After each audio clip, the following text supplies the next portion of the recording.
अत्यंत महत्त्वाची आणि मोठी बातमी सध्या नवी दिल्लीमधून आपल्याला मिळाली आहे। नार्वेकरांना आता वेळ वाढवून मिळालेला आहे। निकाल डिक्टेट करण्यासाठी 15 फेब्रुवारीपर्यंत हा वेळ वाढवून मिळाला आहे। त्यामुळे 2 आठवड्यांचा वेळ आता विधानसभा अध्यक्ष राहुल नार्वेकर यांना मिळालेला आहे। त्यामुळे राष्ट्रवादीच्या अपात्र आमदारांचा निकाल आता 15 फेब्रुवारीपर्यंत लागणार आहे।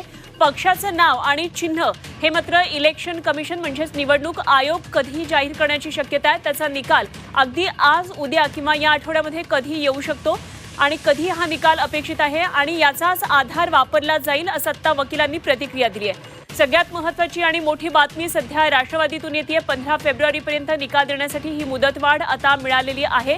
एक प्रकारे हा राहुल नार्वेकर यांना दिलासा आहे, कारण 2 आठवड्यांचा वेळ त्यांना निकाल डिक्टेट करण्यासाठी मिळालेला आहे। आमचे प्रतिनिधी रामराजे शिंदे दिल्लीतल्या सर्व घडामोडींकडे लक्ष ठेवून आहेत। आपण जाऊया रामकडे, जाणून घेऊया आणखी तपशील। राम, अमृत नोनी आर्थो प्लस ये एक प्रूवन फॉर्मूला है। इसमें मौजूद नोनी फल के गुण और आयुर्वेदिक जड़ी बूटियां शरीर को जरूरी पोषक तत्व देने के साथ साथ हड्डियों और जोड़ों के घिसने, उनमें होने वाले सूजन और दर्द को रोकने में मदद करता है। दर्द मुक्त जीवन के लिए अमृत नोनी ऑर्थो प्लस। आता नेमकं काय काय सांगितले वकिलांनी, कारण 15 फेब्रुवारीपर्यंत जवळपास 2 आठवड्यांचा हा वेळ वाढवून मिळालाय। नेमके काय तपशील आहे?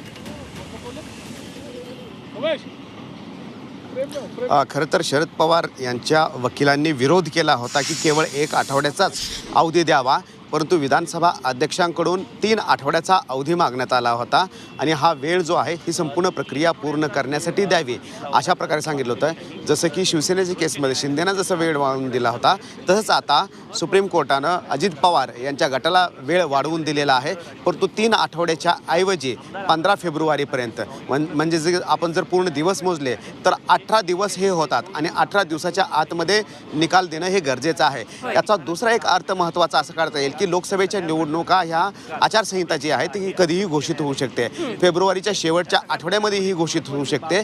त्यामुळे 15 फेब्रुवारी ही जी आहे अजित पवार आणि शरद पवार यांच्यासाठी शेवटची डेडलाईन ठरू शकते। आणि दुसरा महत्त्वाचा मुद्दा म्हणजेच की विधानसभा अध्यक्षांनी शिंदे आणि शिवसेनेच्या संदर्भामध्ये निवडणूक आयोगाच्या निकालाचा हवाला दिला होता, तर इथे अजूनही अजित पवार आणि शरद पवार यांच्या संदर्भामध्ये निवडणूक आयोगाचा निकाल येणं बाकी आहे। ते कोणत्याही क्षणी येऊ शकतं, कारण सुनावणी संपलेली आहे, सबमिशन सर्व संपलेले आहेत। त्यामुळं निवडणूक आयोगाचा निकाल आला की त्यानंतर लगेच निकाल देऊ शकतात विधानसभेचे अध्यक्ष राहुल नार्वेकर। त्यामुळं वाट हेच पाहिली जाते विधानसभा अध्यक्षाकडून की निवडणूक आयोगाचा कधी निकाल येतोय। त्यामुळं येत्या काही दिवसामध्येच निवडणूक आयोगाचा निकाल येणे अपेक्षित आहे, परंतु आता मोठा दिलासा दिलेला आहे अजित पवार यांना सुप्रीम कोर्टानं, कारण पुढची सुनावणी जी आहे ती 15 फेब्रुवारीला होणार आहे। ठीक, धन्यवाद राम दिलेल्या सगळ्या सविस्तर तपशिलांसाठी। रामराजे शिंदे आमचे प्रतिनिधी दिल्लीमधून या सर्व घडामोडींवर लक्ष ठेवून होते।